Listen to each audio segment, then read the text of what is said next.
नमस्कार साथियों, आप सभी का स्वागत है उपासना आईएएस में। जो हम लोगों ने टेस्ट सीरीज प्रोग्राम स्टार्ट किया था, ये उसी का टेस्ट 5 है। तो चलिए हम लोग सेशन शुरू करते हैं। आज के सेशन की शुरुआत हम लोग पिछले अभ्यास प्रश्न से करते हैं। पिछले अभ्यास प्रश्न में आपसे पूछा गया था कि ग्रीन पीस इंटरनेशनल का मुख्यालय कहाँ स्थित है, जिसमें ऑप्शन थे पहला एम्स्टर्डम और दूसरा न्यूयॉर्क और जो तीसरा पेरिस और जो डी ऑप्शन था इनमें से कोई नहीं। तो इसका सही जवाब है एम्स्टर्डम, आपको ध्यान रखना है। अब हम लोग आज के सेशन पर आते हैं। आज के सेशन में जो पहला सवाल है, कभी कभी समाचारों में दिखने वाली बंगरू ब्लॉक प्रिंटिंग मुख्य रूप से किस राज्य में प्रचलित है? पहला ऑप्शन है उत्तर प्रदेश, दूसरा मध्य प्रदेश और सी ऑप्शन राजस्थान और डी इनमें से कोई नहीं। तो आपको ये याद रखना है, बंगरू ब्लॉक प्रिंटिंग का प्रचलन मुख्य रूप से राजस्थान में। तो इसका जवाब सी सही है, आपको ध्यान रखना है। अब हम लोग अगले सवाल पर आते हैं। आज के सेशन का अगला सवाल है, ये काफी महत्वपूर्ण स्कीम है, आपको अच्छे से इसको डिटेल में पढ़ भी लेना है। उससे ये सवाल है, हम लोग देखते हैं। वन नेशन वन कार्ड का उपयोग निम्न में से किसके लेन देन में किया जा सकता है? पहला पार्किंग शुल्क का भुगतान करने में, दूसरा बस किराए का भुगतान करने में और तीसरा टोल टैक्स का भुगतान करने में और जो डी या फोर्थ जो स्टेटमेंट है, नगद निकासी करने में। तो नीचे दिए गए कोड का प्रयोग कर आपको सही उत्तर चुनना है। पहला है 1 और 4 और बी 1 3 4 और सी 2 3 4 और डी 1 2 3 4। तो हम लोगों ने ये न्यूज में देखा भी था कि इसे हमारे प्रधानमंत्री द्वारा अहमदाबाद से स्टार्ट किया गया था। तो ये चारों के लिए पार्किंग शुल्क, बस किराए, टोल टैक्स और नगद निकासी के लिए प्रयोग किया जा सकता है। तो इस प्रकार इसका जो जवाब होगा वो डी होगा, आपको ध्यान रखना है इसे।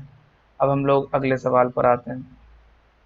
आज के सेशन का अगला सवाल है, निम्नलिखित में से किन भाषाओं को शास्त्रीय भाषा का दर्जा प्राप्त है? आपको बताना है। पहली है तेलुगु, दूसरी संस्कृत और तीसरी मलयालम और चौथी तमिल।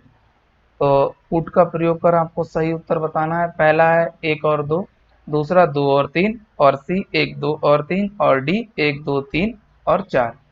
तो ये इसका जवाब डी है। ये जो सारी भाषाएं हैं, तेलुगु, संस्कृत, मलयालम और तमिल, सबको भारत में शास्त्रीय या क्लासिकल लैंग्वेज का दर्जा प्राप्त है। दो भाषाएं और हैं, वो भी आपको याद रखनी है। तो तेलुगु, संस्कृत, मलयालम, तमिल और फिर एक ओडिया। ओडिया और जो लास्ट है कन्नड़, आपको याद रखना। सबसे अंत में इसे क्लासिकल लैंग्वेज का दर्जा दिया गया था 2014 में, आपको ये भी याद रखना है। और जो सबसे पहले दिया गया था वो तमिल को, ये 2004 में। तो ये प्रीलिम्स पॉइंट ऑफ व्यू से काफी महत्वपूर्ण है। आपको याद रखना है कि भारत में 6 क्लासिकल लैंग्वेज हैं, आपको अच्छे से इनको याद रखना है। तो अब हम लोग अगले सवाल पर आते हैं। अगला सवाल है, 74वें संविधान संशोधन के संदर्भ में कौन सा कथन सत्य है? अर्थात 74वें संविधान संशोधन के संदर्भ में कौन सा कथन सत्य है? आपको ये पता होगा कि 1992 में किया गया था। जो हमारी पंचायतें और नगर पालिकाएं थी, उनको संवैधानिक दर्जा देने के लिए पहला ऑप्शन है, किसी नगर निगम का सदस्य बनने के लिए व्यक्ति को कम से कम 25 वर्ष की आयु का होना अनिवार्य है। ये पहला है, आपको सही बताना है इसमें कौन सा है। बी, महिलाओं के लिए आरक्षण कुल सीटों की संख्या से 1/4 से कम नहीं होगा। और सी, इस अधिनियम में सभी नगर पालिका के लिए 5 वर्ष के कार्यकाल की व्यवस्था की गई। और डी, इनमें से कोई नहीं। तो आपको पढ़ा होगा आपने, जब भी ये 74वां संविधान संशोधन, उसमें बताया गया था कि जो भी उम्र होगी किसी भी व्यक्ति को चुनाव लड़ने की, वो 21 वर्ष है, ना कि 25 वर्ष। आपको ध्यान रखना। तो इस प्रकार ये तो ऑप्शन होगा नहीं ठीक। दूसरा, महिलाओं के लिए आरक्षण कुल सीटों की संख्या से 1/3 था, ना कि 1/4। तो ये भी गलत होगा। ये वाला, इस अधिनियम में सभी नागरिकों के लिए 5 वर्ष के कार्यकाल की व्यवस्था की गई, ये वाला ठीक है, आपको ध्यान रखना नगर पालिकाओं के लिए। तो इस प्रकार इसका जवाब सी होगा। अब हम लोग अगले सवाल पर आते हैं। अगला सवाल काफी महत्वपूर्ण है। न्यायिक समीक्षा के संदर्भ में निम्नलिखित कथनों पर विचार कीजिए। पहला, न्यायिक समीक्षा की शक्तियों में संवैधानिक संशोधन के माध्यम से कमी की जा सकती है। दूसरा, संविधान में को न्यायिक समीक्षा की शक्ति को स्पष्ट रूप से परिभाषित किया गया है। अब आपको कूट की सहायता से सही जवाब देना है। पहला, केवल एक, केवल दो, और सी, एक और दो दोनों, डी, ना तो एक और ना तो दो।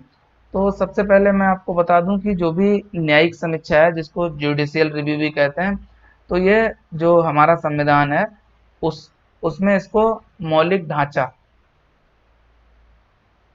मौलिक ढांचा के अंतर्गत रखा गया। तो इतना तो आपको पता ही है कि सरकार संविधान में जो मौलिक ढांचा से संबंधित विषय हैं उनमें कोई किसी भी तरीका का संशोधन नहीं कर सकती।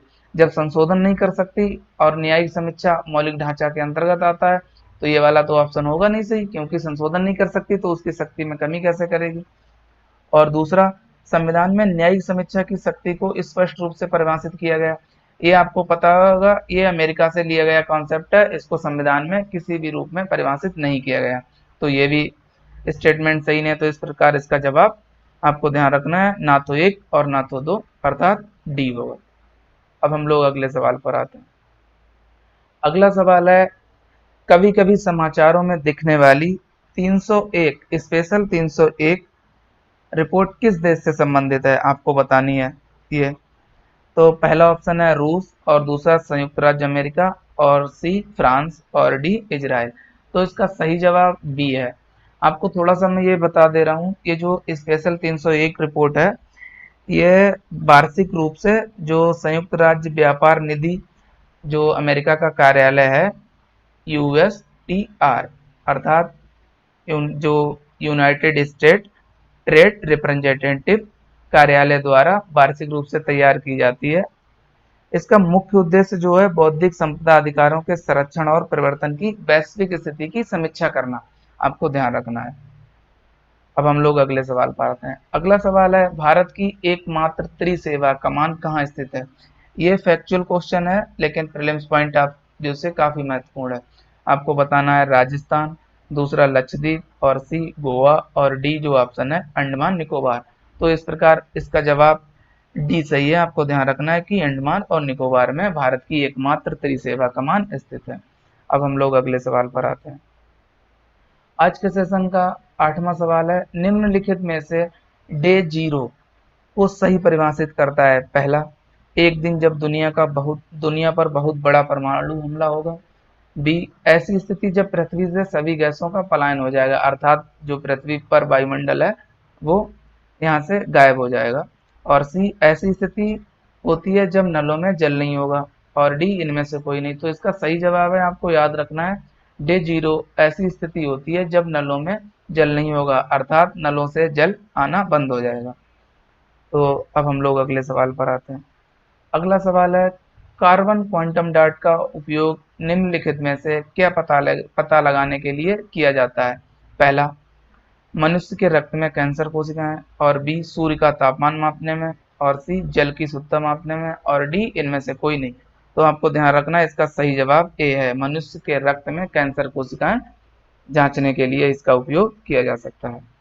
अब हम लोग अगले सवाल पर आते हैं।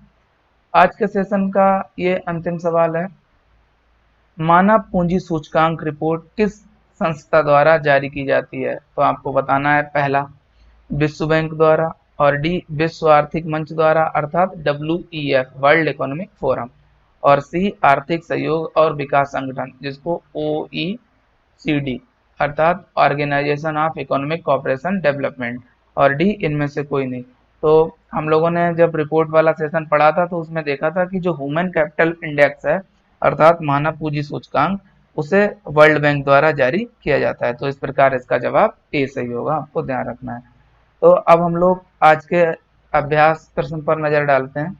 आज का अभ्यास प्रश्न है, सेवा क्षेत्र उपागम किस किसके कार्य क्षेत्र के अधीन कार्यान्वित किया गया था, आपको बताना है। पहला ऑप्शन है एकीकृत ग्रामीण विकास कार्यक्रम, और बी लीड बैंक योजना, और सी महात्मा गांधी राष्ट्रीय ग्रामीण रोजगार गारंटी योजना, और डी राष्ट्रीय कौशल विकास मिशन। तो इस सवाल का जवाब आप सभी को कमेंट सेक्शन में देना है। तो आज के सेशन में इतना ही। आप सभी लोग कोविड-19 के दौर में अपना अच्छे से ध्यान रखिए। तब तक के लिए गुड बाय।